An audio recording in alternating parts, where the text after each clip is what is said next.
Na aula passada, então, nós estávamos discutindo a estrutura tridimensional das proteínas, né, os diferentes níveis de organização estrutural que as proteínas apresentam. E hoje a gente vai continuar discutindo esse assunto, esse tema, e vamos avançar um pouquinho e comentar um pouco sobre enovelamento, estabilidade da estrutura proteica, né, e desnaturação de proteínas, que é um tópico bem importante também para na área de vocês, tá? Então, só para refrescar a memória de vocês, existem diversos processos que são utilizados na área agrícola que dependem desses conceitos e desses tópicos que a gente vai tratar na aula de hoje. Tá?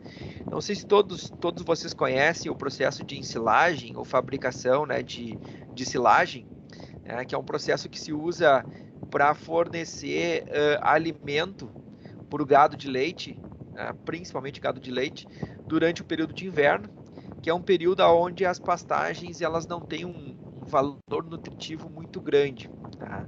Então é bastante comum aqui no estado, né, o pessoal que produz leite, eles fazem, né, durante o verão, eles plantam milho, colhem esse milho num determinado ponto de corte e colocam esse milho num silo, fecham esse milho num silo e isso fica armazenado até o inverno.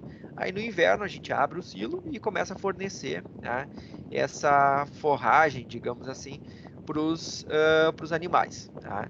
O processo de ensilagem tem tudo a ver com o tópico que a gente está trabalhando, com estrutura de proteínas, estabilidade proteica, né? Tudo isso está relacionado com o processo de ensilagem. Outro processo que também está relacionado com esse tema que a gente está trabalhando é a fabricação de leite integral. Né? Aliás, leite integral não, leite UHT. Né? Eu li o integral aqui. O leite UHT. Né? O processo de envasamento do leite UHT, ele está totalmente relacionado com os tópicos que a gente está discutimos na aula de segunda-feira e vamos discutir na aula de hoje. Tá? Outra coisa também que está relacionada é o processo de secagem e armazenamento de grãos, tem tudo a ver com o que nós vamos discutir hoje, e a calagem, né, o uso de calcário para correção do pH do solo. Tá? Na aula passada, no final da aula passada, eu lancei uma pergunta para vocês, né, de que fatores ambientais, vamos dizer assim, interferiam ou podem interferir naquela estrutura, né, tridimensional das nossas proteínas. Tá? E todos esses fatores que nós estamos comentando aqui, eles interferem diretamente, né, na estabilidade de proteínas. Tá? E a última coisa que nós vamos usar como exemplo aqui, que eu trouxe aqui, é justamente, né, a exposição ao calor, tá? Que é tanto relacionado aqui ao leite UHT, quanto, por exemplo, aqui nessa imagenzinha aqui, um ovo fritando, tá? Parece nós nesse período agora, né? A gente se sente um pouco meio que um ovo cozindo, né? Nesse calor infernal, assim, tá? O que acontece com a exposição de calor com as nossas proteínas, né? O que elas vão, o que o calor provoca sobre a estrutura delas, tá? Então, todos esses assuntos aqui nós vamos meio que abordar ao longo da aula de hoje e vamos relacionar isso com a estrutura de proteínas, com a estabilidade da estrutura proteica, né? E vamos tentar entender qual é a base que está por trás, né, desses processos aqui. Tá? Então, relembrando rapidamente, na aula passada nós falamos muito sobre a conformação tridimensional de proteínas, né, sobre a estrutura tridimensional de uma proteína, tá? E relacionamos muito essa estrutura tridimensional, essa forma, com a função da proteína. Tá? Para a proteína poder exercer uma determinada função, para ela poder fazer alguma coisa dentro da célula, ela necessita estar numa conformação tridimensional, como essa enzima, como essa proteína aqui que eu estou mostrando para vocês. Tá? Aqui está a conformação tridimensional dela. Cada cor ali, azul, verde, vermelho, enfim, laranja aqui, amarelo, corresponde a um tipo de elemento químico diferente, né? Os carbonos, hidrogênios, oxigênios, enfim, que a gente discutiu nas aulas anteriores, tá? Mas essa é a forma tridimensional desta proteína, tá? E essa forma tridimensional, ela pode ser estudada em 4 níveis de organização, que nós comentamos na aula passada, tá? Que é a estrutura primária, que nada mais é do que a sequência de aminoácidos dessa proteína. Então, se eu falar para vocês qual é a sequência de aminoácidos dessa proteína aqui, eu estou me referindo, né, à estrutura primária. E essa sequência de aminoácidos, ela se dobra sobre si, num primeiro momento, formando 2 estruturas secundárias bastante características, que nós chamamos, então, na aula passada de alfa-hélice, tá? E beta-folha, tá? E essas estruturas secundárias, elas se dobram sobre si novamente, tá? Formando, então, a forma tridimensional da minha proteína ou estrutura terciária, que para muitas proteínas já é a forma funcional delas, tá? A forma funcional, né, dessas proteínas já é na estrutura terciária delas. Mas existem outras proteínas que ainda, além da estrutura terciária, elas se juntam, várias estruturas terciárias, para formar o que a gente chama de estrutura quaternária. Então, esses são os 4 níveis de organização estrutural que discutimos na aula anterior. Tá? Só para relembrar rapidamente aqui os videozinhos que eu mostrei para vocês. Aqui, então, é a estrutura primária, a cadeia aqui, né, ou a sequência de aminoácidos dessa proteína, tá, que está mostrado aqui no vídeo. Aqui está o símbolo de cada um dos aminoácidos, né, que compõe essa cadeia primária, essa estrutura primária aqui. Depois, essa estrutura primária se dobra sobre si, formando, então, a estrutura secundária, tá? Que é justamente os 2 tipos que nós comentamos, alfa-hélices e beta-folha. Nesse caso aqui, são todas alfa-hélices, né? Essa proteína aqui é formada só por alfa-hélices. Muito bem. E essas alfa-hélices, né, ou essas estruturas secundárias, se dobram sobre si, formando, então, o que a gente chama de estrutura terciária da minha proteína, que para a maioria dos casos já é a forma funcional da minha proteína. Tá? Essa estrutura terciária, ela tem um volume, ela ocupa um espaço, tá, dentro da célula. E essa forma que ela ocupa, esse volume que ela possui, é justamente a forma tridimensional que vai dar a função para as nossas proteínas. Tá? Aqui tá, o vídeo vai mostrar, então, essa estrutura tridimensional, que é bastante coesa, né? A estrutura terciária, ela é bastante coesa, ela é bastante condensada, tá? Existem proteínas com as mais variadas formas possíveis, como a gente viu nos vídeos anteriores, na aula de segunda-feira, tá? Mas são todas elas estruturas coesas. Tá? E algumas dessas estruturas terciárias, dessas proteínas em estrutura terciária, se reúnem para formar o que a gente chama, né, de estrutura quaternária, como é o que está mostrado nesse vídeo que eu também mostrei na aula passada para vocês. São 4 estruturas terciárias aqui, que formam então essa estrutura quaternária, essa proteína em estrutura quaternária. Tá? Muito bem. Tá? Então, esses são os níveis, né, fazendo uma recapitulação rápida aí, de organização estrutural das proteínas. Tá? Essa conformação proteica que nós estamos mostrando aqui é simplesmente o arranjo espacial de todos os átomos que compõem essa proteína. Tá? E essa conformação proteica, ela pode ser uma conformação nativa. Tá? E o que é uma conformação nativa? É qualquer forma funcional, aliás, qualquer conformação que faça a minha proteína ser funcional. Tá? Então, qualquer conformação funcional da minha proteína, qualquer conformação que permita que essa proteína desempenhe uma função, é uma conformação nativa. Tá? Claro que, às vezes, uma mesma proteína pode assumir diferentes conformações funcionais. Não muito diferentes entre si, levemente diferentes, tá? Mas ela pode assumir, né, conformações funcionais diferentes, a mesma proteína, dependendo, né, do ambiente que ela se encontra. Tá? Então, existe uma sutil diferença entre conformação proteica.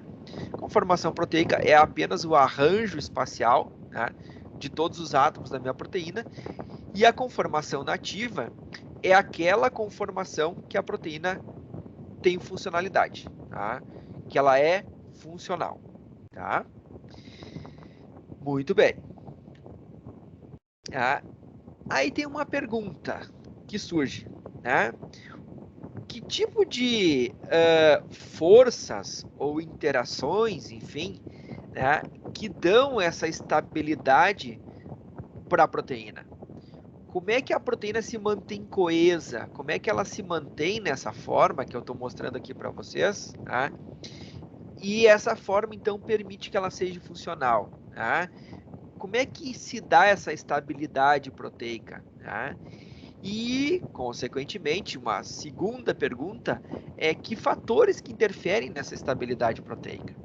Bom, vamos lá então. Vamos entender isso que eu estou comentando para vocês. Tá? Que fatores estão envolvidos nessa estabilidade proteica? Existem algumas interações químicas, tá, que estão diretamente envolvidas nessa estabilidade da minha estrutura proteica. Tá? Como, por exemplo, as interações fracas ou não covalentes.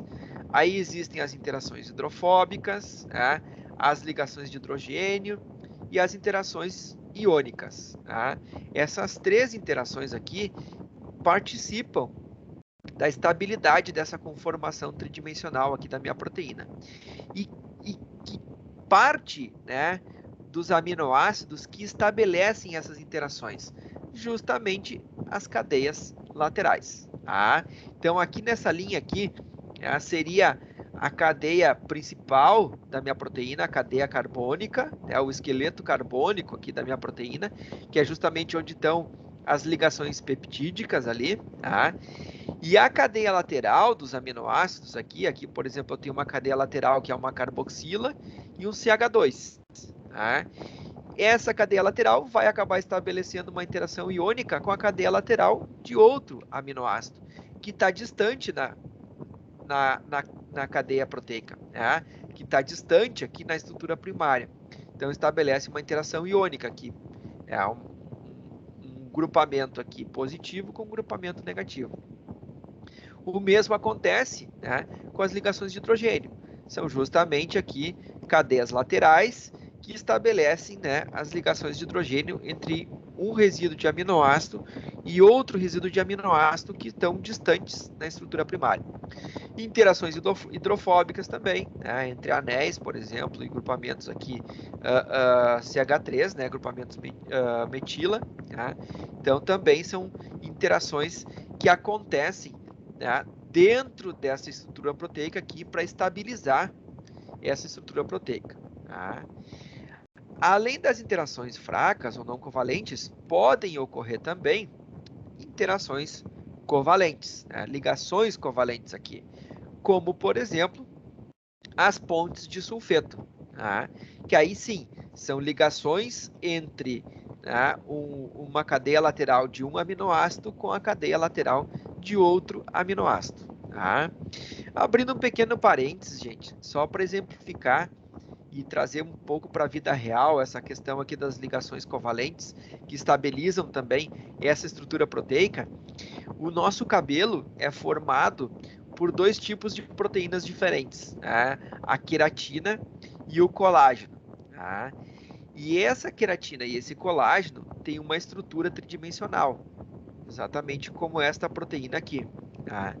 E a maior parte do colágeno e da queratina, a maior parte dessas proteínas, elas são estabilizadas por pontes de sulfeto. A estrutura tridimensional do colágeno e a estrutura tridimensional da queratina são estabilizadas por pontes de sulfeto. Tá? E são justamente essas pontes de sulfeto que fazem com que o nosso cabelo fique crespo, né? Ondulado e crespo. Tá? Quando as mulheres fazem chapinha no cabelo, tá? O que a chapinha faz? O calor literalmente quebra essas pontes de sulfeto aqui, né, e abre a cadeia proteica. Abre, né, desmonta essa cadeia proteica aqui. E aí o cabelo fica liso. Basta pegar uma umidade, né, e a água presente na umidade vai restabelecer essa ligação aqui, vai fazer com que essa ligação volte a acontecer de novo e o cabelo volta a ser crespo, né, normal novamente. Tá? Muito bem. Deixa eu ver o chat agora que eu vi aqui. O João comentou ligação de hidrogênio. Então, João, esse é um termo novo, tá? Utilizado mais recentemente, nos últimos anos aí, para o que a gente chamava antigamente de pontes de hidrogênio. Tá? Hoje já se acredita que esse tipo de interação ela se assemelha muito a uma ligação química mesmo. Ela tem uma energia muito grande. Tá? Se a gente comparar, por exemplo, a energia que existe nesta interação aqui, nesta ligação de hidrogênio, com as interações iônicas, interações hidrofóbicas, a ligação de hidrogênio tem uma energia muito maior. Ela é muito mais estável. Tá? E aí, então, se os químicos, né, nas suas convenções anuais, resolveram trocar o nome de pontes de hidrogênio para ligação de hidrogênio. Tá? Por isso, então, que aqui está escrito ligação de hidrogênio. Tá? Não sei se esclarecia a tua dúvida, se era essa a tua dúvida mesmo. Não, sir, é que era uma pergunta com afirmação para o começo da tua aula mesmo. Bom, tá, perfeito. Eu perdi o timing ali da Não, pergunta, capaz. então. Tá? Tava aqui olhando pro Obrigado, igual. slide, tá? Mas tranquilo, tá? Sim. Perdi o time da pergunta, não tem problema. Se eu não ver, vocês me deem um toque, tipo, ó, esqueceu da perguntinha lá no chat, tá? Mas então, gente, essas interações aqui, essas ligações, né, covalentes, elas são responsáveis por estabilizar, né, essa estrutura proteica. Tá? Então, são essas interações todas aqui. Qualquer fator que altere essas interações aqui vai alterar a conformação tridimensional das nossas proteínas. Tá? Deixa eu abrir um parênteses para vocês, tá? Já aproveitando que eu acabei de fazer essa explicação, por que vocês acham que febre alta é tão perigoso para o nosso organismo? Qual seria a consequência que um evento aí de febre a 39, 40, 41 graus poderia trazer para o nosso organismo? Desnaturar a proteína. Desnaturação de proteínas. Tá? A perda dessa conformação tridimensional aqui das nossas proteínas. Tá? A Júlia colocou ali, né, também, o Vitor colocou. Né? Então, deformar essas nossas proteínas. Essa deformação nós chamamos de desnaturação proteica. Tá? Desnaturação proteica. Tem algumas patologias, principalmente infecções virais por alguns vírus muito agressivos, né, que a temperatura do nosso corpo sobe tanto, né, chega aí a 41,5 mais ou menos, né, que pode levar o indivíduo à morte, justamente por desnaturação proteica, né, que são essas infecções virais relacionadas à febre hemorrágica, né, enfim, tá? São infecções são vírus mais agressivos. Tá? Então, por isso que a febre é tão problemática, tão perigosa, né, para o nosso organismo, porque pode levar à desnaturação proteica. Tá? A mesma coisa acontece quando a gente encosta o dedo numa chapa quente, tá? Dá aquela fritada no dedo. Tá? Então, as proteínas da pele ali que estão na pele, principalmente queratina e colágeno, elas desnaturam, perdem a sua forma, né? E aí fica aquela sensação estranha, né? Aquela pele lisa, assim, aquela pele sem, né, com uma sensação tátil diferente, né?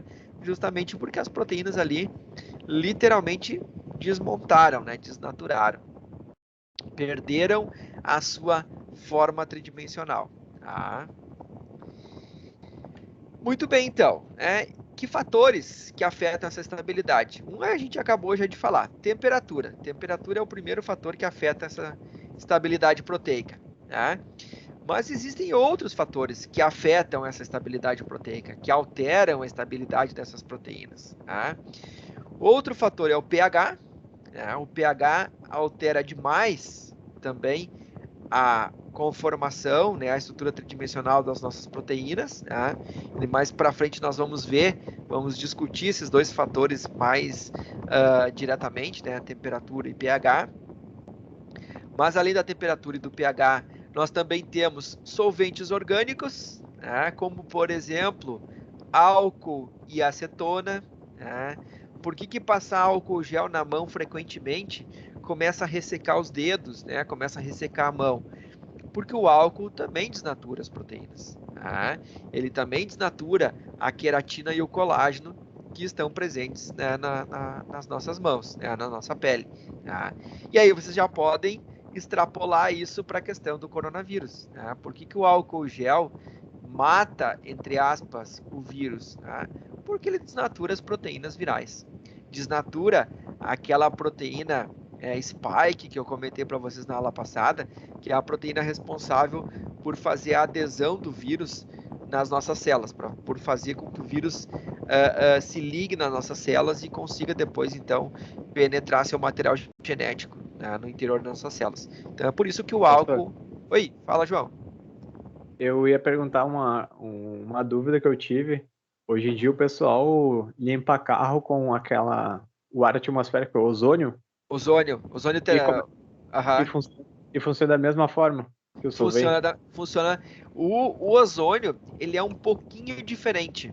O ozônio é um gás formado por 3 moléculas de oxigênio, tá? E essa molécula é um pouco instável, tá? Por ter 3 oxigênios, ele se torna um pouco instável.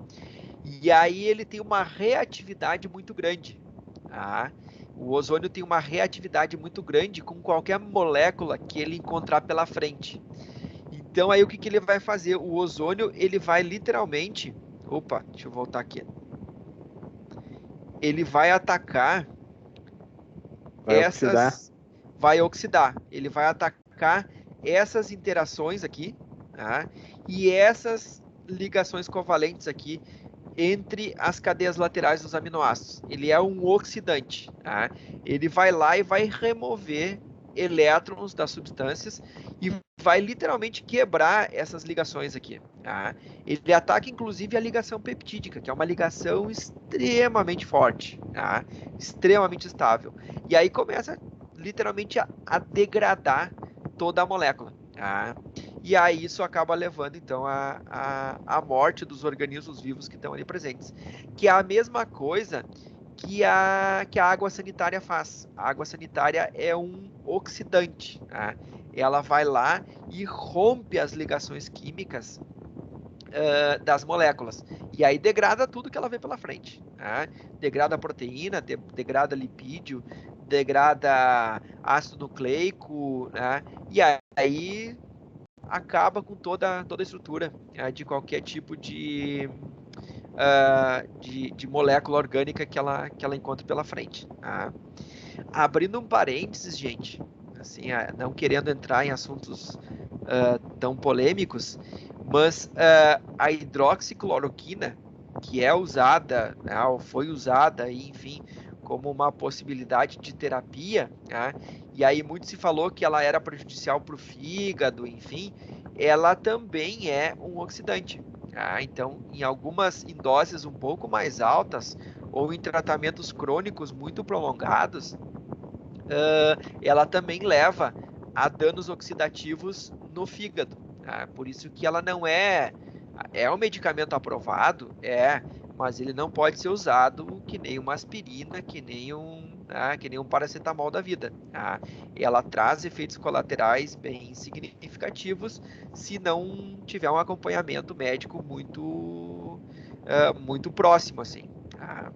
Então, ela é um oxidante também. Tá? Fecha meu parênteses de assuntos polêmicos.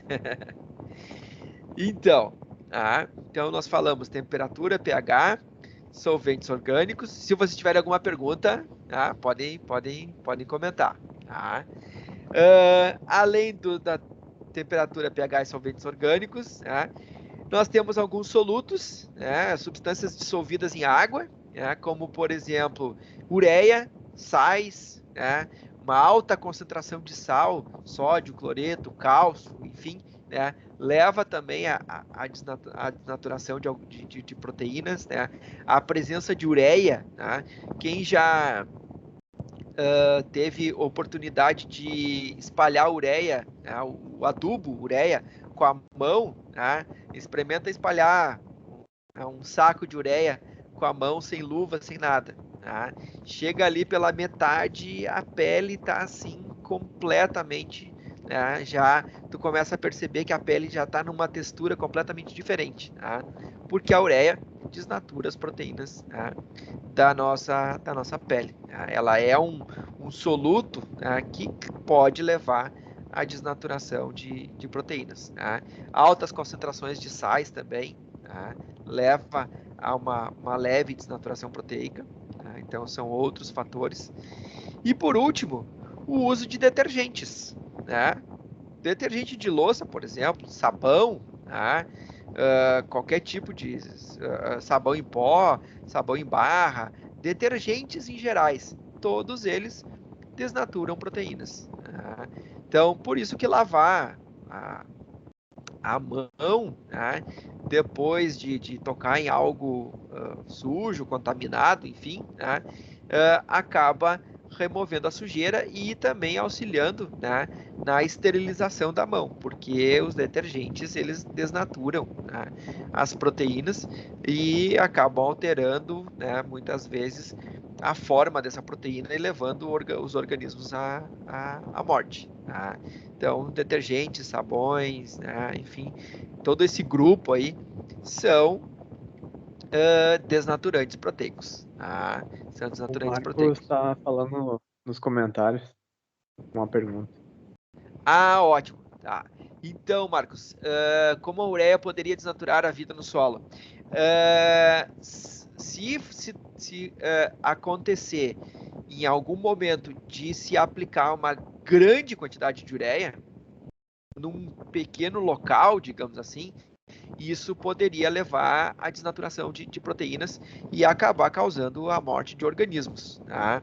Mas da forma como ela é aplicada na agricultura, tá, em quantidades pequenas por área, ela não leva à desnaturação, ela não causa nenhuma desnaturação. Tá? É, apesar de que, não sei se vocês já tiveram oportunidade de observar, mas, por exemplo, quando se aplica ureia no trigo ou na aveia, são culturas que normalmente se aplica bastante ureia e se faz uma aplicação, né, depois, posterior, tu aplica no momento do plantio e depois, num determinado estágio de desenvolvimento, que eu não lembro agora de cabeça qual, mas se aplica novamente. Tá? Quando a gente faz a segunda aplicação, normalmente as folhas de baixo, as folhas que estão mais embaixo, né, no caule, elas amarelam e secam. Né? Justamente por quê? Porque a planta ela absorve uma grande quantidade de ureia, né, por causa da adubação, por causa da aplicação da ureia, e essa ureia acaba se acumulando nas primeiras folhas. E isso leva à desnaturação proteica, choque osmótico, e acaba levando à morte daquelas folhas. Né? Não leva à morte da planta, mas aquelas folhas mais baixas ali, né, acabam morrendo, né, por desnaturação proteica. No solo já é um pouco mais complicado de ocorrer porque ela acaba se difundindo, né, pelo solo. A ureia não fica concentrada num único lugar, ela acaba se difundindo pelas camadas, pelos horizontes do solo, e aí ela acaba não se acumulando em grande concentração. Mas se tu aplicar em grande quantidade numa área pequena, bem provável que vá acontecer de ter algum dano à flora e à fauna do solo. Tá? Vai causar algum prejuízo. Tá? Não sei se eu te respondi, Marcos.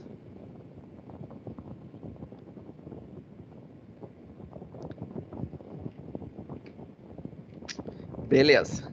Tá ótimo então. Então vamos dar uma olhada, gente, nesses fatores que a gente comentou aqui. Nós vamos se deter mais em temperatura e pH, tá? E vamos dar uma pincelada nos demais, né? Solventes orgânicos, ureia, sais e detergentes, mas a gente vai detalhar mais a questão da temperatura e do pH, como que eles influenciam, né? E afetam a estabilidade das proteínas, tá? Muito bem, então vamos lá. Tá? Bom, isso aqui já comentei, que esses fatores todos podem levar, então, à perda da conformação tridimensional da proteína de forma suficiente para causar uma alteração de função da proteína. Tá? Ou seja, fazer com que a proteína perca a sua função, não consiga mais exercer sua função. Tá? E esse processo, então, de mudança conformacional seguido da perda de função é o que nós chamamos de desnaturação proteica. Tá? Então, vamos lá. O que seria a desnaturação proteica? Se a gente fosse observar esse processo acontecendo em uma proteína, como é que nós viríamos isso? Como é que seria esse processo? Vamos lá, então. Aqui tem um videozinho. Ó, deixa eu botar ele lá no início.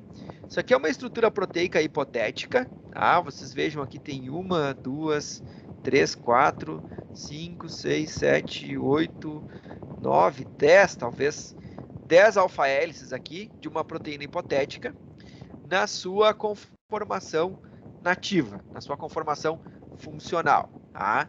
E o que vocês estão vendo aqui, essas projeções aqui, parecem umas linhazinhas aqui, saindo das alfa-hélices aqui, são justamente a cadeia lateral dos aminoácidos. Tá? E essa proteína, então, vai ser submetida a um processo de desnaturação. Observem o que vai acontecendo ao longo do tempo com essa cadeia lateral desses aminoácidos e com essas alfa-hélices, né, que vocês estão vendo aqui na imagem. Tá? Vou soltar o vídeo aqui. Então, olha só, ela vai literalmente desmontando, gente. Tá? Essas cadeias laterais vão se mexendo e alguns aminoácidos aqui, ó, até saem, se separam da cadeia, tá? Mas vai desmontando a proteína. Ela vai literalmente se desarranjando completamente, vai perdendo a sua forma tridimensional nativa, a sua forma tridimensional funcional. Tá? Então, seguindo aqui, até chegar num estágio que, bom, né, desorganizou tanto essa proteína que é praticamente impossível reorganizar ela. Tá? Então, podem existir duas possibilidades. Pode ocorrer um processo de desnaturação não tão grande ao ponto da proteína depois conseguir se renaturar e recuperar sua conformação tridimensional. Mas pode existir um processo de desnaturação tão intenso que a proteína se desarranja tridimensionalmente, né? Se altera muito a sua forma e ela não consegue se renaturar, voltar ao seu estado conformacional nativo. Tá? Então podem existir essas duas situações. Alguém saberia me dar um exemplo de renaturação proteica? Um exemplo do cotidiano. Tá? Já posso até dar uma dica para vocês. Relacionado com a cozinha. Tá? É uma coisa que a gente come, que a gente desnatura e depois renatura para comer. A Laura comentou aqui o leite.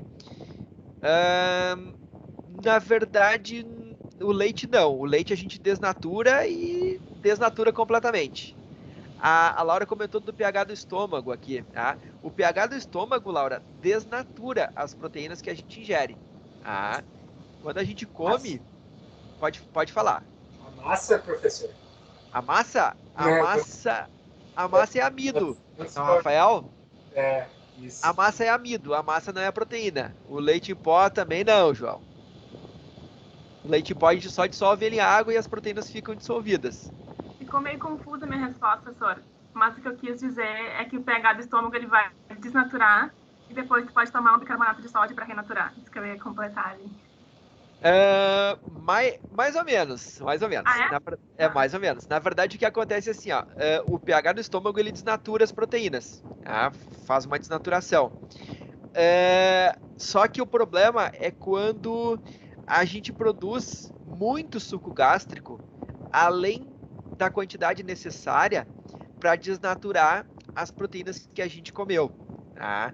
E aí, o que esse suco gástrico em excesso vai fazer? Ele vai desnaturar as outras proteínas. Quais outras proteínas? A da parede do nosso estômago, das células da parede do nosso estômago. Então, quando a gente toma um antiácido, né?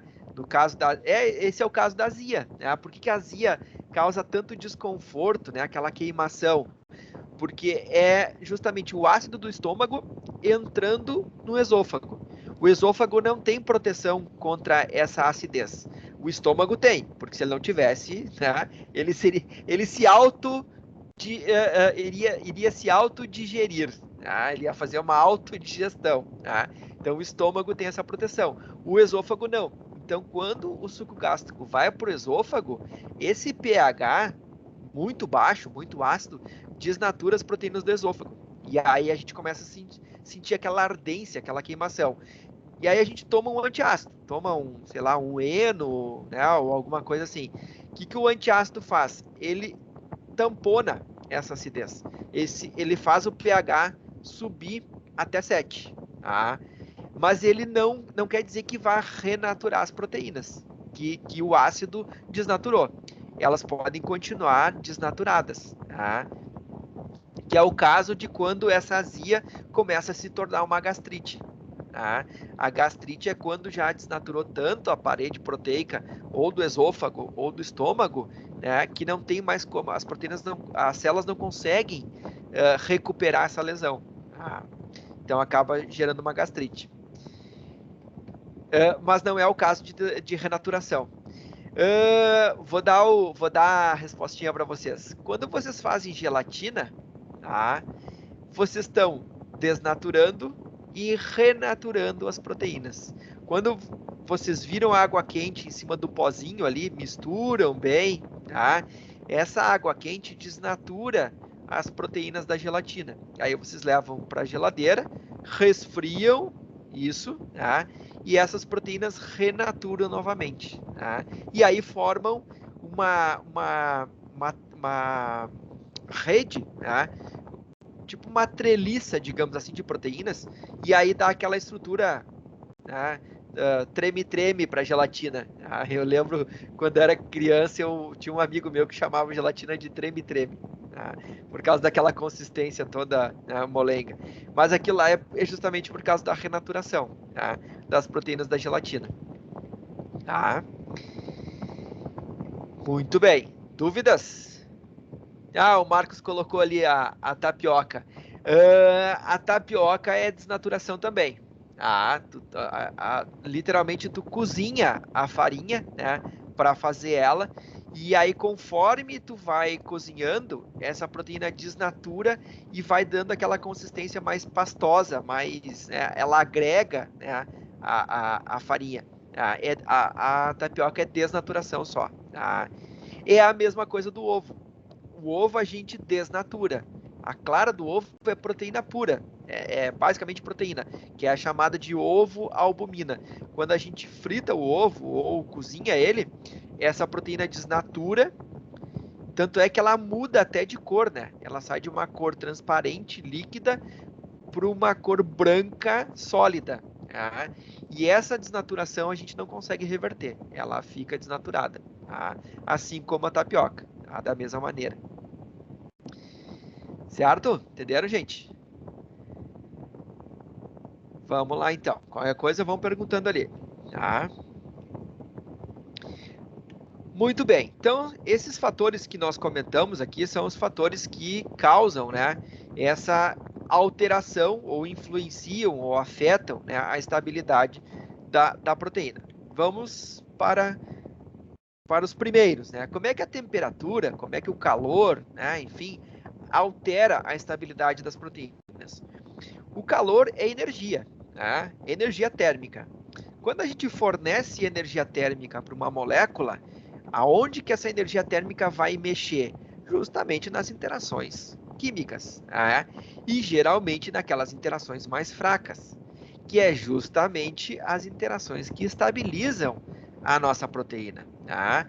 Então, aquelas interações iônicas, interações hidrofóbicas, né, ligações de hidrogênio aqui, ó, corrijam aqui, por favor, tá? Aqui é ligações de hidrogênio, aqui nessa figurinha aqui eu esqueci de corrigir, tá? Esse calor, essa energia térmica, vai acabar literalmente desmontando essas interações químicas. Vai fazer com que essas interações se desfaçam. E no momento em que essas interações se desfazem, a proteína começa a se abrir. Tá? Começa por qual estrutura? Qual é a estrutura mais fácil de desnaturar?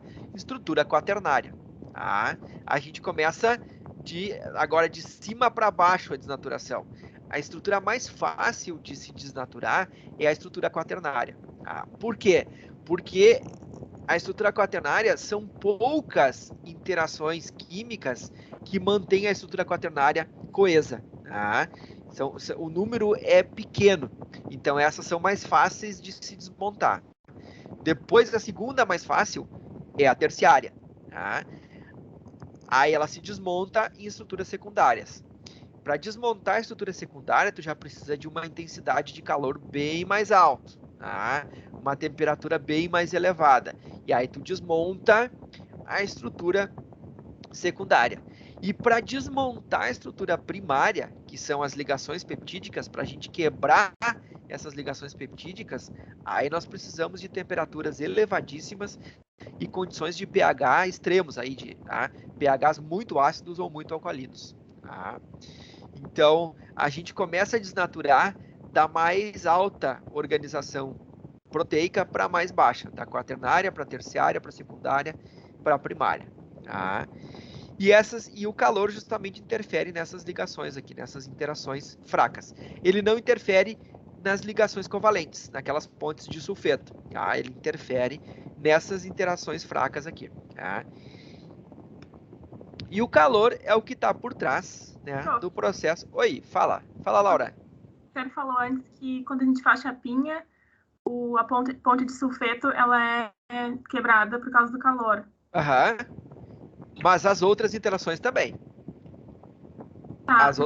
As outras interações fracas também são desfeitas pelo calor também. Sim, mas o que eu entendi da última coisa que o senhor falou foi que o calor não afeta a ponte de sulfeto. Ou entendi errado. Ah, não, desculpa, tá? Deleta essa informação, tá? Eu acho que me equivoquei, tá? Não, ela altera, tá? Só que precisa de uma intensidade de calor mais alta, tá? Acho que foi... Eu pensei uma coisa e acabei falando outra, tá? Tu precisa de intensidades de calor mais alta para poder quebrar aquela ligação de sulfeto, tá? Aquela ligação covalente, tá? Bom, desculpa. Esqueci. Eu pensei uma coisa e falei outra. Tá?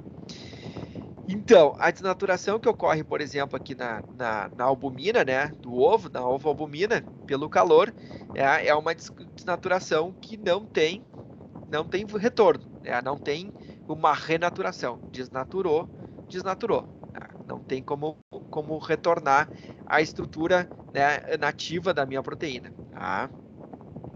Isso também acontece, né, no processo de envasamento do leite UHT. Né? Porque o que significa UHT? O UHT significa Ultra High Temperature, né? Ou seja, temperaturas altamente ultra, né, elevadas aí. Né? Esse leite ele é envasado da seguinte maneira. Né? Ele passa por um processo de aquecimento aqui a 150 graus. Né? Tem um local onde ele percorre dentro da tubulação que eleva a temperatura desse leite a 150 graus, tá? E isso faz, gente, com que todas as proteínas que estão ali dentro, presentes no leite, desnaturem, tá? Vai desnaturar todas as proteínas, inclusive as proteínas dos micro-organismos que estão contaminando esse leite. Tá? Aqueles micro-organismos que estão ali dentro do leite, que porventura viriam a estragar esse leite, né, vão ter suas proteínas desnaturadas. Proteína desnaturada é proteína fora da sua conformação nativa. Proteína fora da sua conformação nativa é proteína sem função. Proteína sem função, a célula começa a entrar em colapso, tá? Porque as proteínas não estão funcionando. E aí o organismo acaba morrendo, tá? Então ele passa por um aquecimento muito rápido.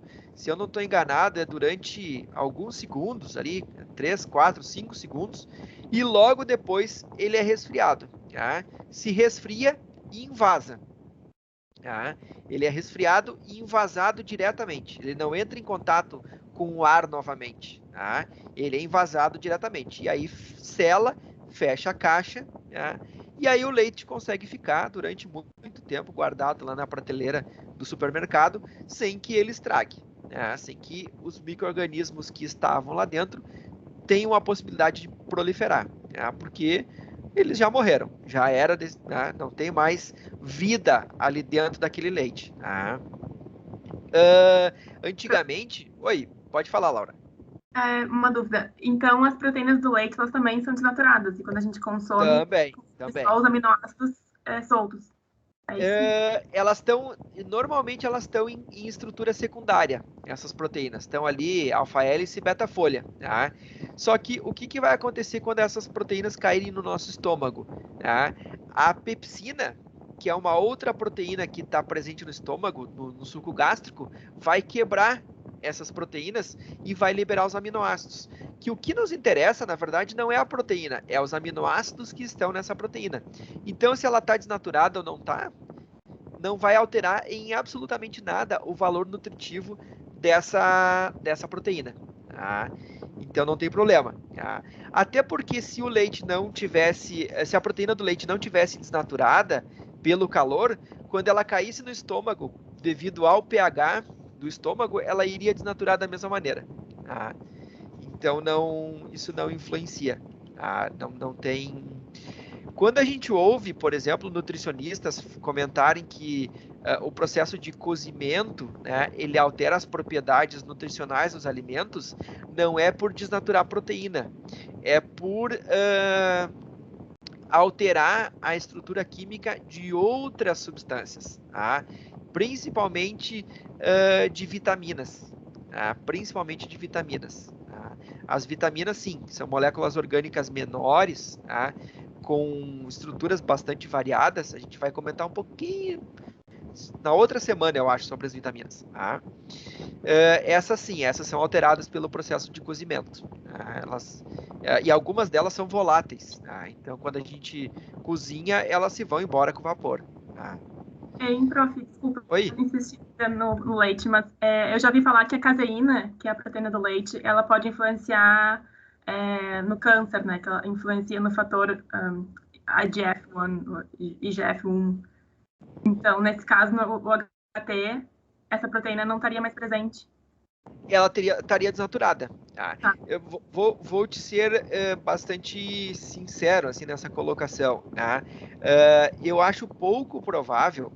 Vou até procurar essa informação para ver se tem algum dado científico bem estabelecido sobre a relação da caseína com tumores. Tá? Mas eu acho pouco provável existir essa relação, porque quando a gente ingere o leite, a caseína ela se desnatura completamente no estômago, tá? E depois no intestino também, tá? E o que nós vamos absorver da caseína é basicamente os aminoácidos. E os aminoácidos são aminoácidos, né? Eles não têm...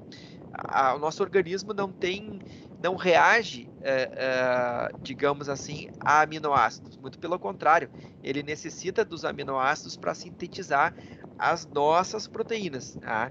Mas eu vou dar uma olhada nessa informação para ver se tem algum estudo, tá?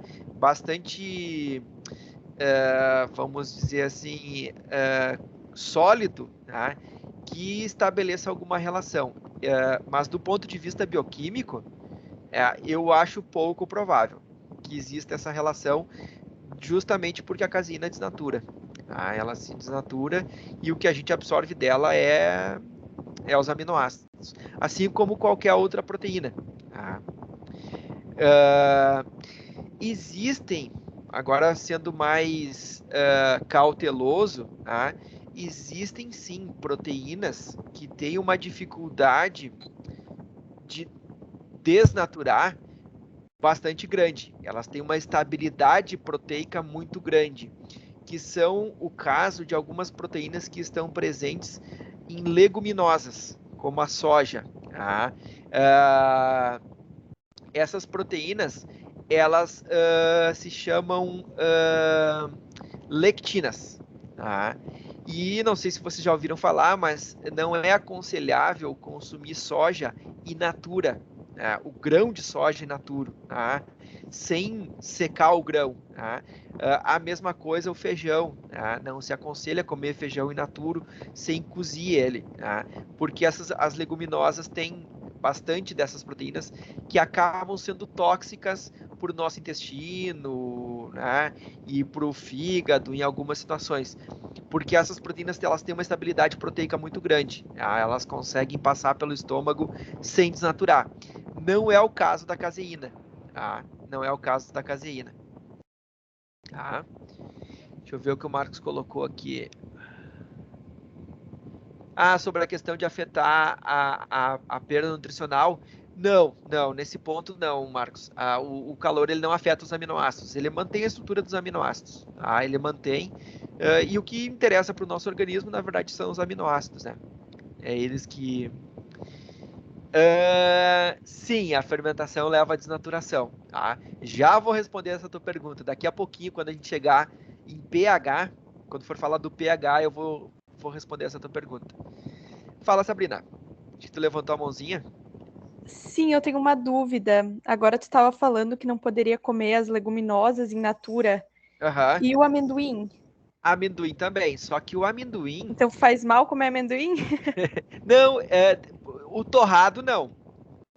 O torrado, porque quando tu torra ele, tu desnatura as proteínas. Aí estão desnaturadas. Tá? O problema dessas proteínas das leguminosas é quando elas estão na sua conformação nativa. Tá? Eu lembro assim, eu sou do interior, sou natural de Palmeira das Missões, uma cidade do interior, e lá, quando eu era criança, o pessoal gostava de colher o amendoim e comer ele recém-colhido, assim, abrir, descascar ele e comer.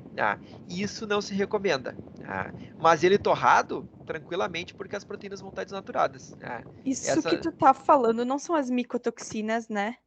Não, as micotoxinas são toxinas produzidas por fungos, que crescem, né, e se acumulam devido à umidade nas sementes, e algumas dessas micotoxinas são proteínas também. Tá? Algumas, nem todas. Tá? Mas as micotoxinas são produzidas por fungos. Tá? Justamente é um sistema de defesa do fungo, né? Para evitar que outros micro-organismos cresçam naquele local que ele está crescendo, ele secreta essas substâncias que são tóxicas para matar, né, outros micro-organismos, e só que se nós ingerirmos, elas também são tóxicas para nós. Tá? Certo? Já respondi? Respondeu sim, certo. Tá, beleza. Então, só para confirmar. Bom, aqui, gente, nessa imagem aqui, ó, eu tenho uma progressão temporal aqui, né, de uma desnaturação proteica por temperatura. Tá? Aqui notem, né, a proteína está na sua conformação tridimensional, aqui estão as alfa-hélices aqui bonitinhas, né? E a escala de tempo aqui, gente, está em nanosegundos, tá? Nanosegundos, 10 na menos 9 segundos, tá? Em questão de 70 nanosegundos, tá? Essa proteína já começou a perder a sua forma, tá? Isso a 100 graus. Se submetermos a 225 graus, tá? Em questão aí de 40 nanosegundos, ela já se desmontou toda, tá? Já se abriu completamente, tá? Completamente. Então, ela desnatura totalmente, tá? Então, claro que assim, deixa eu fazer uma pergunta para vocês. Haveria a possibilidade de nós termos proteínas que fossem resistentes ao calor, à desnaturação proteica? Vamos supor, por exemplo, aí, proteínas que suportassem temperaturas aí de 120 graus, que estariam trabalhando perfeitamente na sua forma nativa a 120 graus. O que vocês acham, na opinião de vocês? Eu acho que existe sim. Aonde que nós encontraríamos isso, João? No mundo real, na natureza, digamos assim. No vulcão, eu acho. Tem até uns organismos que aguentam essa temperatura, né? Exatamente, tá? Em regiões de erupção vulcânica ou de atividade vulcânica, tá? Nessas condições extremas, né? Muitas vezes, de temperatura, pH, enfim, tem regiões com atividade geotérmica que tem muito enxofre, então o pH do local é extremamente ácido, tem organismos que sobrevivem e estão lá vivendo felizes da vida. Tá? As proteínas desses organismos, elas foram construídas para suportar essa temperatura elevada. Tá? Para suportar essa temperatura elevada. A Laura comentou aqui os extremófilos, exatamente. Esses aí mesmo, Laura. Tá? São esses aí. Tá? E aí uma pergunta agora relacionada com o que nós estamos falando. Como que essas proteínas suportam uma temperatura tão elevada? O que será que elas têm na sua estrutura, diferente das outras proteínas, tá? Que não suportam, que faz com que elas se mantenham ali, né, na sua conformação tridimensional?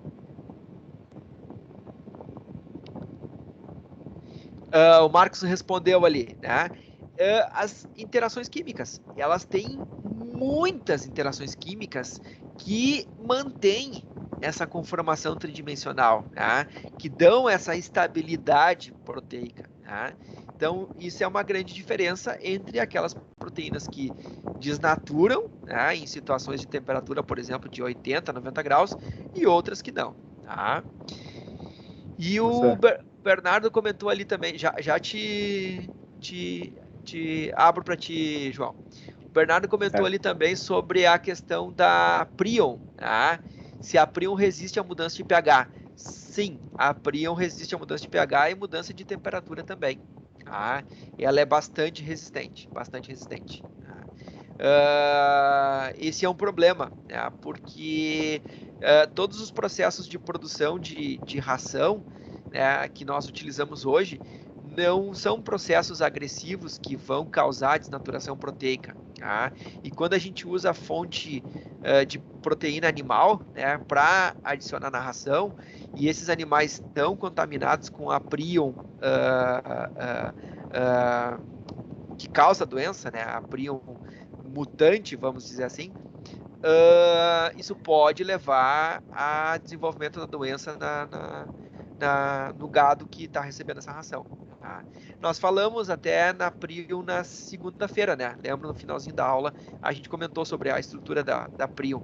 Tem a estrutura normal dela, que não é a que causa a doença, e a estrutura que causa a doença. Tá? São estruturas tridimensionais diferentes.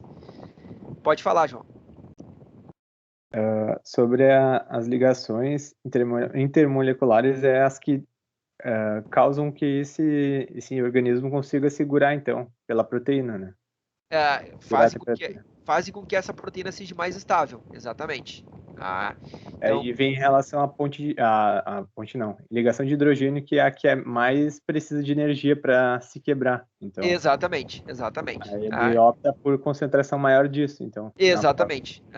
A sequência de aminoácidos dessa proteína, né, a estrutura primária dela, favorece a formação de um maior número de interações, principalmente pontos de ligações de hidrogênio. Tá? E isso dá uma estabilidade à estrutura proteica bastante grande. Tá? E aí elas suportam essas elevações de temperatura tranquilamente. Tá? Tranquilamente. Muito bem. Obrigado. Vamos então ao pH, que é o segundo fator que interfere na estabilidade proteica. Tá? O pH, gente, tá? Normalmente, quando a gente fala de pH, nós estamos nos referindo a essas duas moléculas aqui, tá? Que é a hidroxila, quando nós temos um pH muito alcalino, tá? Nós temos uma grande disponibilidade de OH-, né, em solução aquosa, né? E quando nós temos um pH muito ácido, né, nós temos uma alta concentração de prótons, né, de hidrogênio, de H+. Tá? E tanto a hidroxila quanto o hidrogênio, quanto o H+, o próton, eles têm capacidades de interagir com essas ligações aqui, com essas interações. Com as interações pontes de hidrogênio, né, ou ligações de hidrogênio, agora já virou uma bagunça aqui, ponte, ligação, enfim, tá. Com as ligações de hidrogênio, né, e com as interações iônicas. Né, elas não interferem nas interações hidrofóbicas, né, porque justamente como é hidrofóbico e essas moléculas aqui são carregadas, elas têm uma carga, elas não conseguem interferir nessas aqui, mas interferem diretamente nas interações iônicas e nas ligações de hidrogênio. E pela mesma razão que nós tínhamos comentado da temperatura, elas começam a desfazer essas interações e começam a abrir a estrutura proteica, né? Alterar a estrutura proteica, tá? Causando então um processo de desnaturação. Tá? Existem proteínas que vão desnaturar por pH e vão continuar desnaturadas, e existem proteínas que, se a gente tamponar esse pH, fazer esse pH voltar a um determinado patamar, né, elas conseguem renaturar novamente. Tá? Mas uma coisa que eu queria chamar a atenção de vocês, nem sempre elevadas temperaturas e pHs extremos é sinônimo de desnaturação proteica. Nós acabamos de ver que existem proteínas que são estáveis a temperaturas elevadas. Existem proteínas que são estáveis a pHs extremos também. E não são estáveis em pHs neutros. Tá? Então, a proteína, o fato do pH ser extremo ou não determina se a proteína vai estar desnaturada ou não. É a proteína que responde àquele ambiente. Tá? Ela pode ser estável a pHs extremos e não ser estável a pH neutro. Tá? Então, isso varia de proteína para proteína. Nós já vamos ver isso daqui a pouquinho. Eu vou comentar esse conceito para vocês. Tá? E um exemplo de desnaturação proteica é o processo de fabricação de silagem. Né? Aqui tem todas as etapas, né, do processo de fabricação. Aqui tem, né, a gente colhe o milho, né, tem silagens de milho, de sorgo, de cana, enfim, né, de cana de açúcar, enfim. Aqui no estado acho que a mais clássica é de milho. Então se colhe o milho ainda verde num determinado estágio, né, de desenvolvimento, se despeja todo esse milho, né, triturado no silo, se compacta esse silo. Muitas vezes, né, durante o processo de compactação aqui, se aplica um inoculante, tá? E esse inoculante são bactérias, né? São organismos vivos, são micro-organismos, que tem uma função bastante específica nesse silo, que a gente já vai comentar. Depois de compactar, então, se fecha o silo, se fecha o mais hermético possível, né? Se lacra todo esse silo, se espera essa silagem ficar pronta, né? Vai acontecer um processo bioquímico aqui dentro do silo, né? Que é a fermentação, e aí depois de pronta se abre o silo então e se coleta essa silagem para dar para o gado como alimento. Tá? Então, o que acontece nesse silo, gente? Né? Quais são que processos bioquímicos acontecem ali dentro? O principal processo que acontece ali é a fermentação. Tá? Durante o processo de ensilagem, essa silagem passa por vários estágios. Tá? Num primeiro momento, que nós chamamos aqui de fase 1 ou estágio 1, tá? Todo o açúcar que está presente na semente do milho, tá? Todo o carboidrato, todo o açúcar que está presente na semente do milho vai ser consumido por aqueles micro-organismos junto com o oxigênio que ainda resta no silo.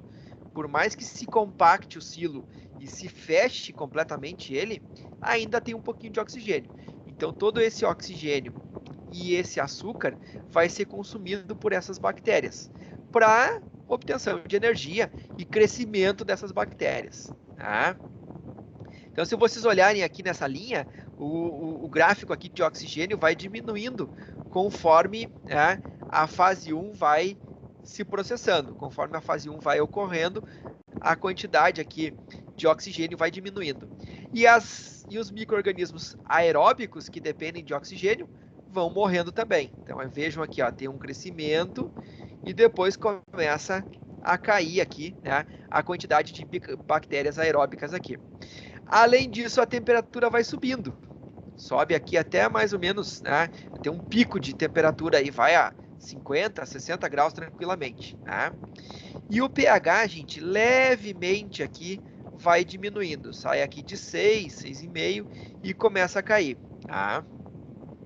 No momento em que as bactérias aeróbicas morrem por falta de oxigênio, começa então as bactérias anaeróbicas a trabalhar, tá? O que elas vão fazer? Elas vão consumir o restante do açúcar que ainda tem no milho, na semente, e vão fazer uma fermentação chamada de fermentação acética, tá? Que produz ácido acético, tá? Essas bactérias aqui vão crescer, tá? E quando a temperatura aqui atingir um certo pico, elas vão acabar morrendo por desnaturação das suas proteínas, tá? E o pH aqui começa a cair mais um pouco, já que o ácido acético é um ácido, tá? Finalizado essa segunda fase, vai entrar uma terceira fase, tá?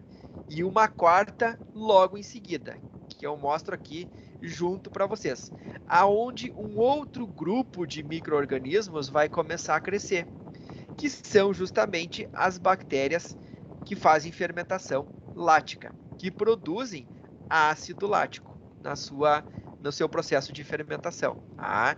São essas bactérias aqui que a gente inocula quando bota o inoculante para fabricar silagem. O que elas vão fazer, gente?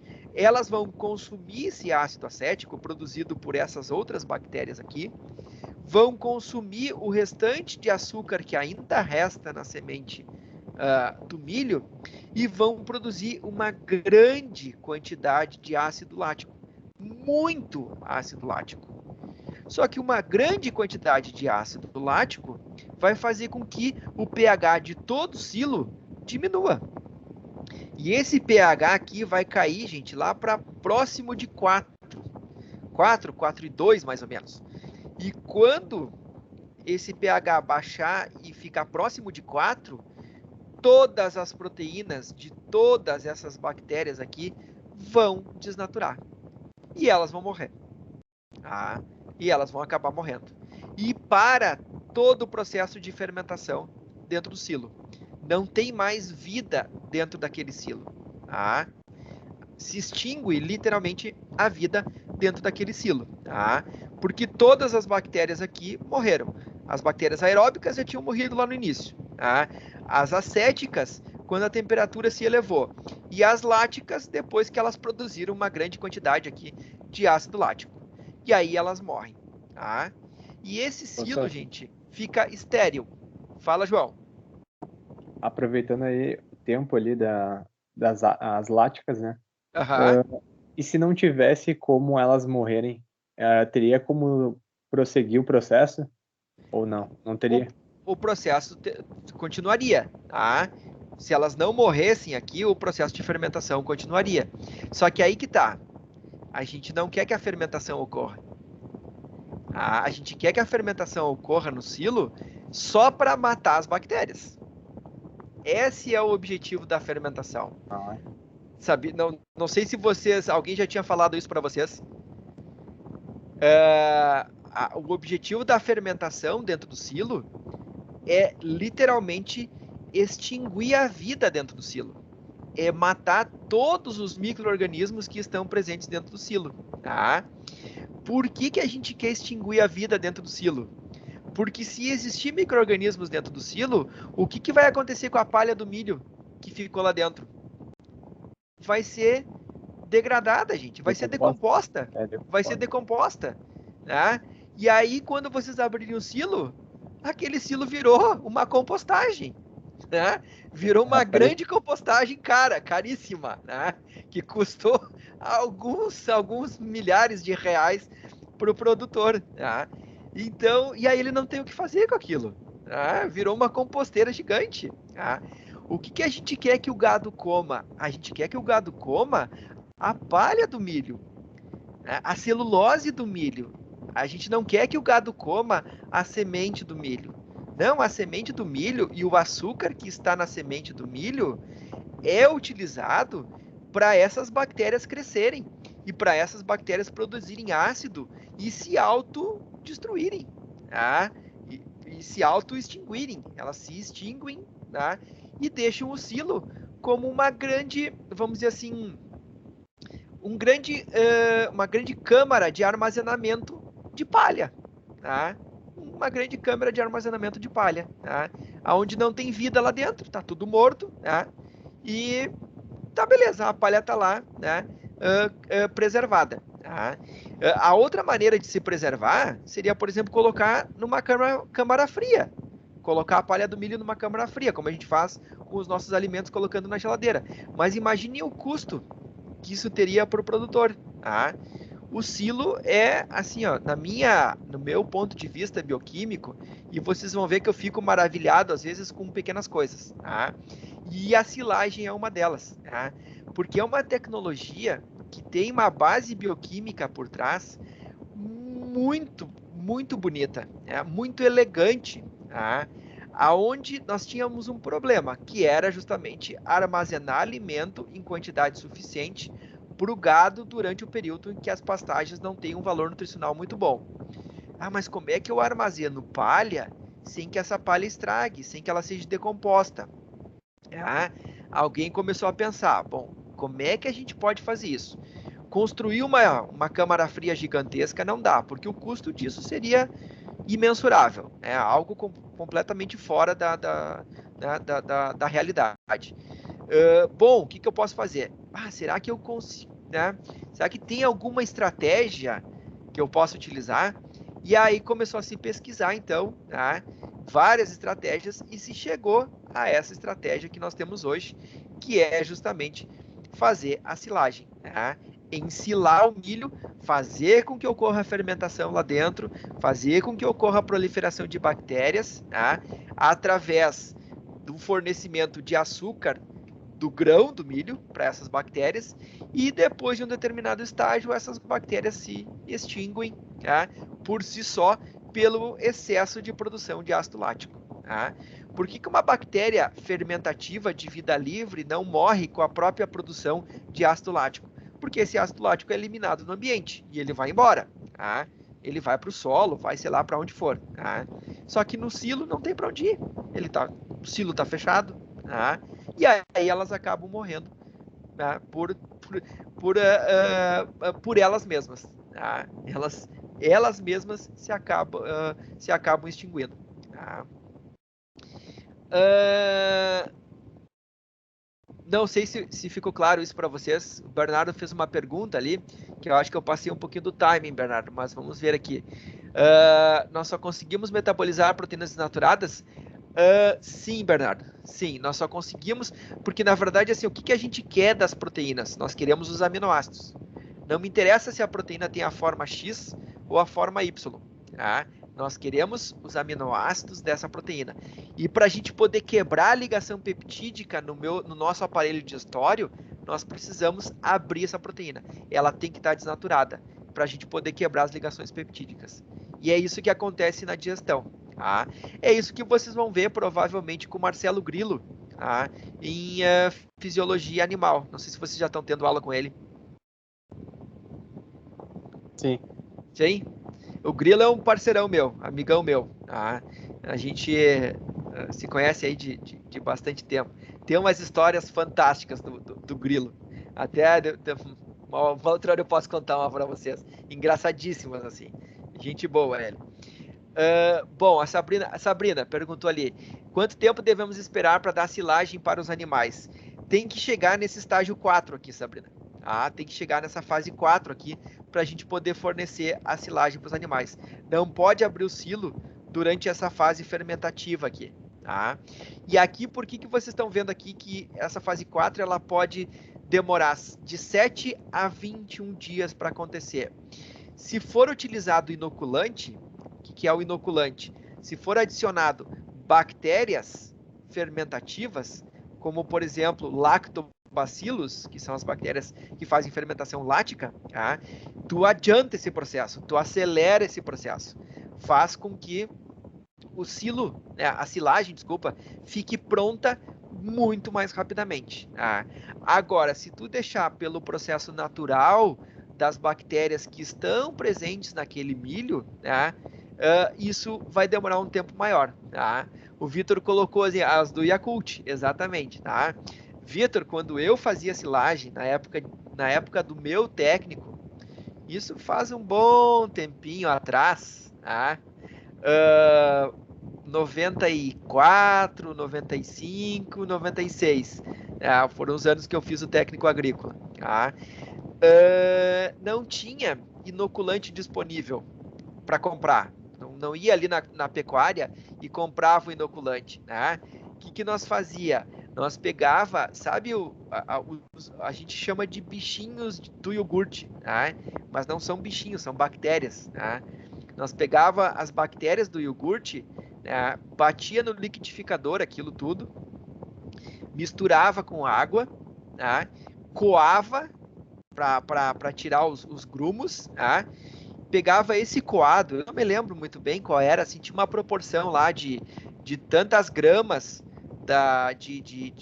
de bactérias, né, para tantos litros de água, não me lembro exatamente, mas coava aquilo tudo, e aí pegava esse coado, colocava num pulverizador costal, né, e a cada camada de milho que nós colocávamos no silo, nós pulverizávamos com isso. Tá? Era o que se fazia naquela época, não se tinha ainda, tá, um produto comercial para se comprar. Com o passar do tempo, as pesquisas foram avançando, tá? E cada vez mais foi se isolando, né, espécies de bactérias que têm um alto poder de proliferação e têm uma alta eficiência na produção de ácido lático, que é o que a gente compra hoje para aplicar na silagem. Tá? Então, se tu quer, né, no caso ali da Sabrina que perguntou, se tu quer que a tua silagem fique pronta mais rapidamente, tu aumenta a quantidade de inoculante que tu aplica. Tá? Faz uma camada, aplica o inoculante, compacta. Faz outra camada, aplica o inoculante, compacta. E assim tu vai fazendo. Tá? E aí tu vai acelerar esse processo. Tua silagem vai ficar pronta muito mais rapidamente. Tá? Sim, Laura, a temperatura influencia bastante. A temperatura influencia bastante. Por quê? Porque a maioria dessas bactérias, elas trabalham aí em torno de 30 graus. 20 e poucos, 30 graus. É a temperatura ótima para essas bactérias trabalharem. Já abrindo parênteses e te fazendo uma pergunta e perguntando para todos, fazendo a pergunta para a Laura e perguntando para todos, por que vocês acham que existe temperatura ótima para os organismos viverem? Por que a temperatura do nosso corpo é 37 graus? Por que tem bactérias que vivem melhor em temperaturas mais altas e outras em temperaturas mais baixas? Aproveitando toda a discussão que nós estamos fazendo agora.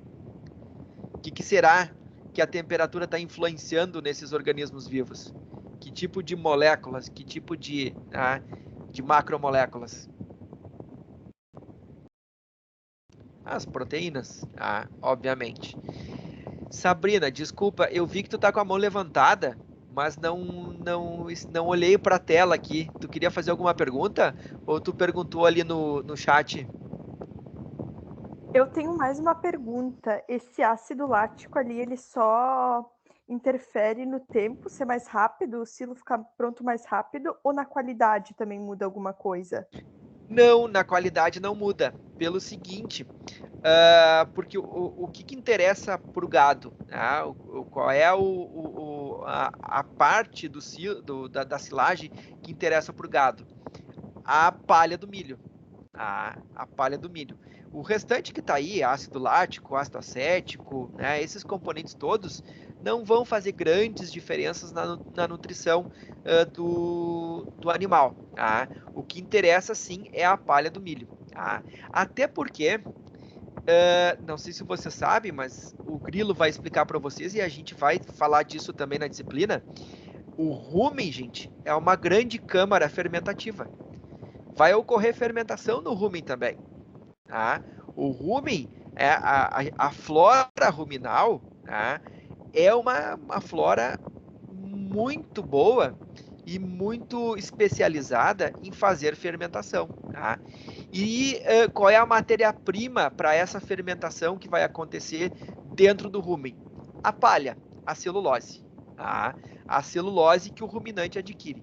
Então, não vai interferir, tá? A quantidade de ácido acético, ácido lático, enfim, que está presente, não vai interferir na qualidade da silagem. Tá? Porque o que interessa para o ruminante é a palha.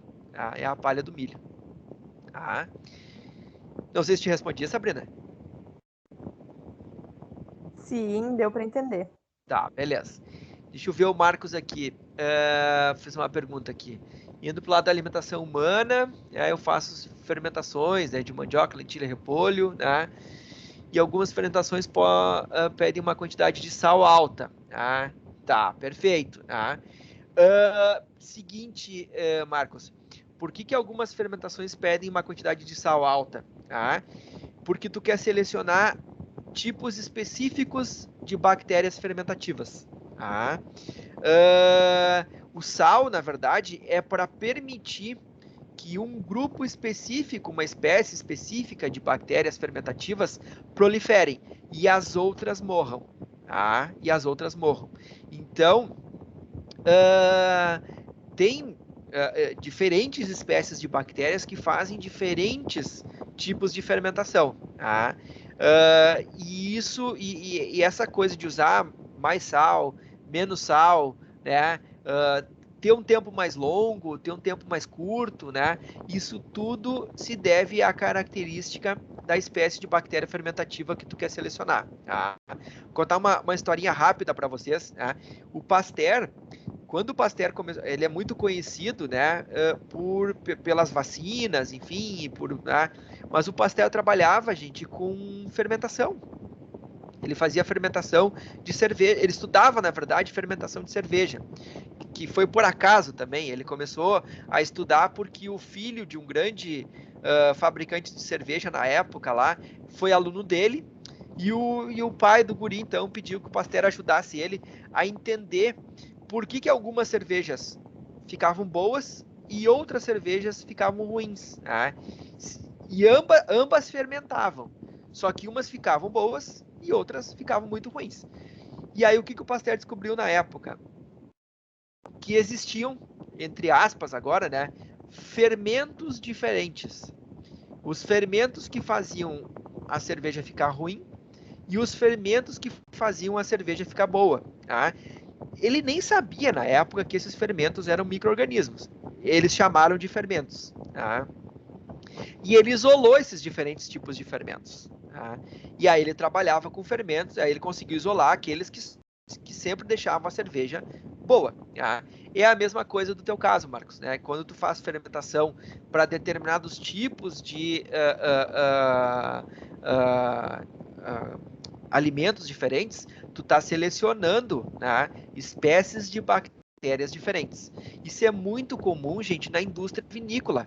Tá? Se vocês forem visitar ou trabalhar, tiverem a oportunidade de trabalhar numa indústria vinícola, o grande segredo da vinícola, né, além das uvas, obviamente, são os fermentos. Tá? A Salton, por exemplo, não troca fermento com a Garibaldi. Tá? Cada qual com o seu cada um. Tá? Cada um tem o seu segredo. Tá? Por quê? Porque são espécies de bactérias que fazem fermentações muito específicas, né, para fazer os vinhos mais elaborados, os espumantes mais elaborados. Tá? O João perguntou aqui, então, para a silagem pode existir um catalisador que ajude a velocidade da fermentação? Tá? Na verdade, o catalisador aqui seria, João, a quantidade de bactérias. Quanto mais bactérias proliferarem, tá? Mais essa silagem vai ficar pronta, mais cedo ela vai ficar pronta. Tá? Aí entra um ponto importante, gente, que é o ponto de corte do milho. Tá? Por que o milho tem que ser colhido naquele ponto de corte específico? Né? Qual é o ponto de corte do milho? O grão tem que estar leitoso. Né? Tu tem que morder o grão e sair aquele leitinho branco do grão. Né? Isso aí, né, na prática, digamos assim, é o que a gente faz lá na lavoura. Tá? Por que tem que estar nesse estágio?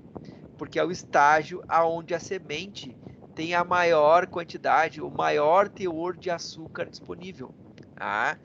Não adianta aplicar o inoculante se não tiver açúcar para essas bactérias crescerem, se não tiver, né, substrato energético para essas bactérias crescerem. Tanto é que tem algumas práticas, eu não lembro agora exatamente, posso até procurar alguns artigos para vocês e trazer para a gente discutir, mas tem alguns experimentos que testaram adicionar açúcar na silagem, tá? Adicionar açúcar de beterraba, enfim, né? Um monte de cascas de beterraba também, que tem alto teor de açúcar, tá? Misturar na silagem para justamente aumentar a oferta de açúcar e aumentar, então, a proliferação dessas bactérias. Tá? E aí isso aumentar também o tempo, né, de maturação da silagem. Tá? Beleza, João? Não sei se te respondi. Sim, senhor, me respondeu. Obrigado. Tá, beleza, então. Tá? E aí depois, então, do quarto estágio aqui, aí é o estágio onde ela está estável e aí pode ser aberta essa silagem e ser fornecida, tá? Fornecida para os animais. Muito bem, gente. O mesmo raciocínio a gente pode usar para calagem, para o uso de calcário. Para que a gente usa calcário? A gente usa o calcário para corrigir o pH do solo. Acho que na outra aula, até acho que foi, não, se eu não estou enganado, foi tu, né, Laura, que comentou que se usa também para diminuir o teor de alumínio tóxico no solo. Que até eu não consegui lembrar da palavrinha, que é aquela que eu fiquei de dizer para vocês. Até agora não consegui lembrar. E também não procurei no Google para me auxiliar. Mas o primeiro grande objetivo do calcário, gente, é tamponar o pH do solo, né? Fazer o pH sair aí de um pH em torno aí de 5, 4, 4,5 por aí, e subir aí para em torno de 6. Tá? Então aqui, por exemplo, a gente tem aqui as toneladas por hectare aqui de calcário que tem que se aplicar quando a gente quer fazer o pH subir para 5,5 ou 6 aproximadamente aí, né? De acordo com o índice SMP do solo. Tá? Tem aqueles cálculos que se fazem da CTC do solo, capacidade trocável de cátions, né? Tudo envolvendo química e física dos solos que vocês estão estudando. Tá? Mas o grande objetivo do calcário é justamente tamponar o pH do solo, fazer subir aí para 5,5, 6, 6,5. Tá? E esse tamponamento, gente, faz com que as proteínas das culturas que a gente vai cultivar nesse solo não desnaturem. Tá? Proteínas do soja, do milho, do trigo, da aveia, do alfafa, do triticale, enfim, né? De todas essas culturas não desnaturem. Tá? Caso contrário, essas proteínas seriam desnaturadas e essas culturas provavelmente teriam uma grande dificuldade para sobreviver. Tá? E aí eu quero fazer um elogio aqui e um comentário. Tá? Não sei se vocês já ouviram falar na Operação Tatu. Não sei se vocês conhecem essa operação. O nome da operação é muito interessante, porque foi justamente esse nome dado, Operação Tatu. Tá? Foi um grande esforço que ocorreu na década de 60, 70, mais ou menos, aqui no estado, para justamente se aplicar calcário em todo o estado, justamente porque o solo era muito ácido. Tá? E vocês sabem quem é que coordenou essa Operação Tatu? A nossa querida Faculdade de Agronomia da Universidade Federal do Rio Grande do Sul. Tá? Teve vários professores, inclusive teve o pai de um colega meu, que é meu colega de sala, tá? O pai dele, professor Egon Klamit, tá? Coordenou essa Operação Tatu, junto com outros professores que agora já são aposentados ali da Faculdade de Agronomia, que coordenaram toda essa operação de calagem no solo aqui no Rio Grande do Sul. E isso permitiu, então, que a nossa agricultura desse um salto gigantesco. Tá? Porque antes, realmente, assim, o plantio, né, de soja, milho e trigo era muito complicado por causa do pH. E isso mudou completamente o cenário agrícola do nosso estado. Tá? E foi coordenado pela nossa querida Faculdade de Agronomia e alguns professores. Tá? Exato, Laura, o Bissani também. Agora, boa lembrança. Tá? Também não podemos deixar escapar o Bissani também. Tá? O Bissani participou desse grupo. Tá? Eu acho essa história eu acho fantástica. Eu sou suspeito, como eu falei para vocês, eu me emociono com coisas pequenas, assim, e eu acho, assim, que conhecer a história e fazer parte da história é algo, assim, extraordinário, tá? E a gente poder contar isso, né, para as gerações futuras é mais extraordinário ainda, tá? Então, assim, muito legal. É bem isso mesmo, Sabrina, é demais, tá? Muito bem, gente. Então, o objetivo, obviamente, da calagem, né, é justamente elevar o pH do solo a uma faixa, e aí eu destaco essa palavra ali, faixa de pH ideal para a maioria das culturas. Tá? Essa faixa de pH ideal é aquela faixa que vai evitar a desnaturação proteica, tá? Vai fazer com que as proteínas não desnaturem. Por que eu estou chamando isso de faixa, gente? Pelo seguinte, todas as proteínas possuem faixas de temperatura ótima e faixas de pH ótimo. O que são essas faixas de temperatura ótima e faixas de pH ótimo?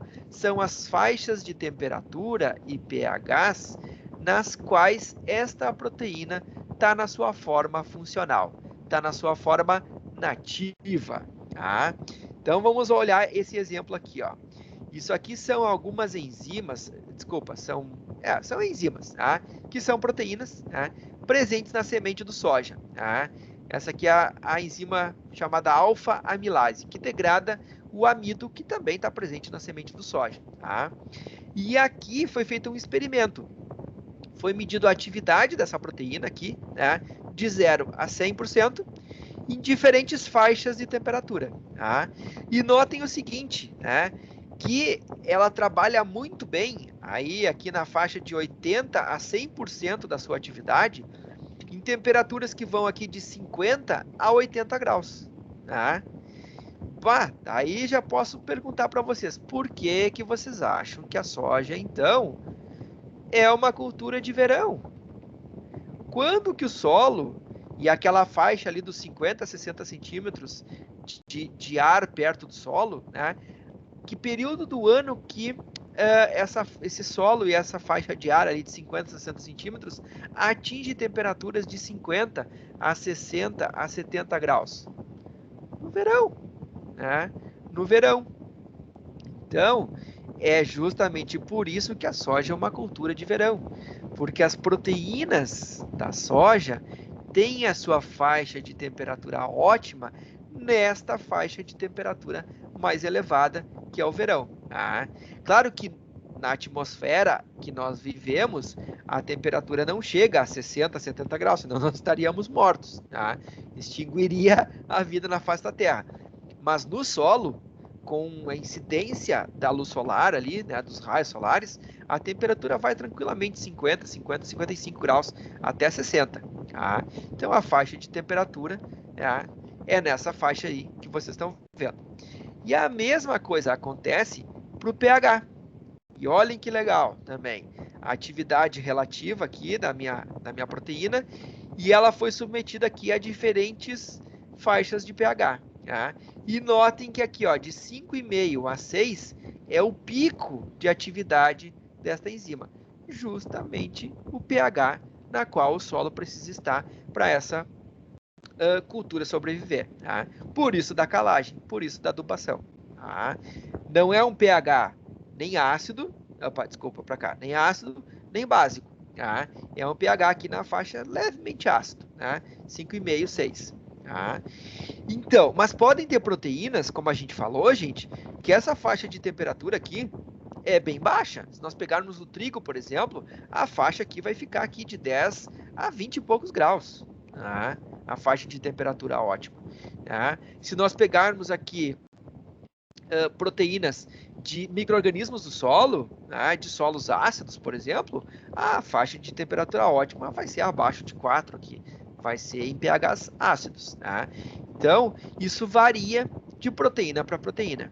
E essas características, então, das proteínas, de temperatura ótima e pH ótimo, vão conferir, então, né, características específicas para os organismos nas quais essas proteínas são expressas. Tá?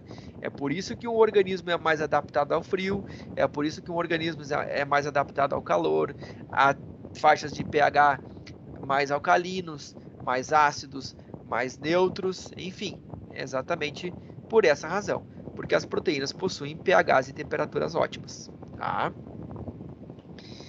Muito bem, estamos indo para o finalzinho então. Tá? Como é que acontece a desnaturação proteica por solventes orgânicos, né? Que eu comentei para vocês, etanol, né, sabão, detergentes, enfim. Pela mesma razão. Esses solventes orgânicos aqui, né, eles vão interagir, né, vão acabar atrapalhando, né, essas interações aqui. As interações, as ligações de hidrogênio e principalmente as interações hidrofóbicas. Elas vão acabar se intercalando aqui no meio, né? O sabão aqui, ele vai acabar interagindo com essas interações hidrofóbicas aqui, se intercalando no meio e desmontando elas, e abrindo, então, a minha proteína. A mesma coisa do etanol, tá? A mesma coisa do etanol. E por que do etanol 70%, gente? Porque é justamente a concentração de etanol capaz de desnaturar mais as nossas proteínas. Tá? É a concentração na qual nós temos a maior parte das proteínas desnaturadas. Por isso que etanol 70. Tá? Não é o etanol 90, não é o 50, não é o 100, é o 70. É 30% de etanol, 70% de etanol puro e 30% de água. Tá? Tem que ter esse equilíbrio, né, para poder então fazer com que as proteínas desnaturem, né, na sua grande maioria com etanol. Tá?